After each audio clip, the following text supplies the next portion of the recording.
Hey, church, good morning. I hope you're having a great week this week. We are diving into this idea of the unhurried life. And today I want to look at Exodus 23. And in this portion of Scripture, God is forming the people of Israel. And one of the ways he's forming them is he gives them these instructions, these laws on how to exist in a new kind of rhythm, in a new relationship with each other and with the land. And so that's where we pick this up in Exodus 23. God's laying out the way of being a new kind of people. And in Exodus 23, verse 10, God says to Israel, "For 6 years you are to sow your fields and harvest your crops.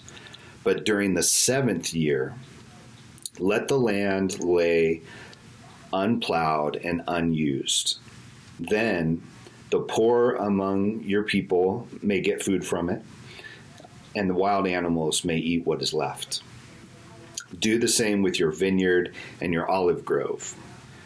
This is kind of quirky, small bit of scripture in this big narrative of what God is doing. But here's the idea in relationship to what we're meditating on this week in the unhurried life, is that God says there's a specific relationship with the land in which it gets a time to rest as we get a time to rest, right? God gives us the Sabbath, the 7th day, to rest our bodies. But he gives the land this fallow time. Fallow is the word for this year of rest. And what happens in that year of rest in the fallow season is that the nutrients in the soil is replenished. And the ability to sow and harvest is extended in the land, because for a year it's given time to replenish itself.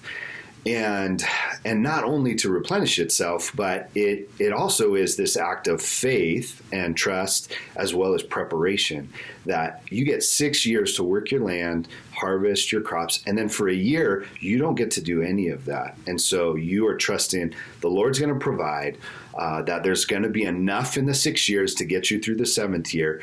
And as you rest, that you will actually extend the life of the land, of your family, of your work, exponentially, because you're giving it time to rest and replenish itself. And church, I was meditating on this as we were in the beginning, in kind of the early stages of COVID this year, when if I think we could all agree that in our culture, we are not good at stopping, and never in my life have we ever had a season like this where literally everything just came to a halt. No airplane flights, no travel. We were at stay-at-home time back in March, April, May.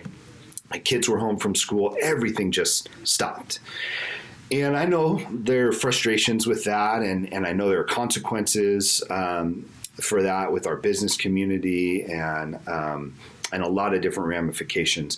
But one piece of that time that was really came home for me is what if God is giving us this chance to stop the madness, stop the hamster wheel, stop all the things we've been doing for a fallow season that would replenish us for what is ahead. Specifically for the church, I really sense this. And I talked with Pastor Steve and the leadership team. What if this season wasn't just like, oh man, how do we switch to online? How do we make these adjustments to survive? But what if God was like, pause now for the longevity of the church, because I'm going to sow some things. I'm going to replenish some things.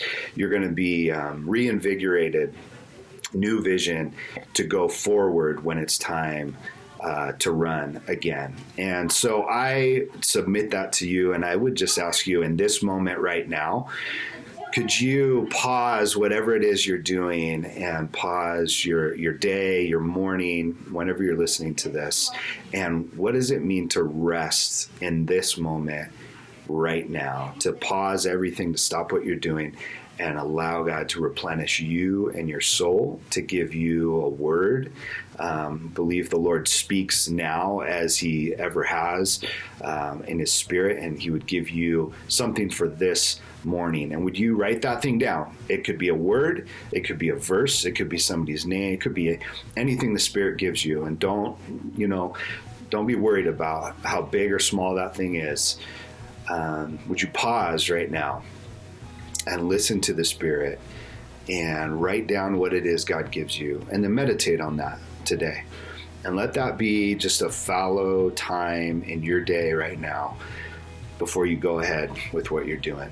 And so let us be those people, church, that rest in our trust in the Lord, that he's going to provide and he's going to lead us.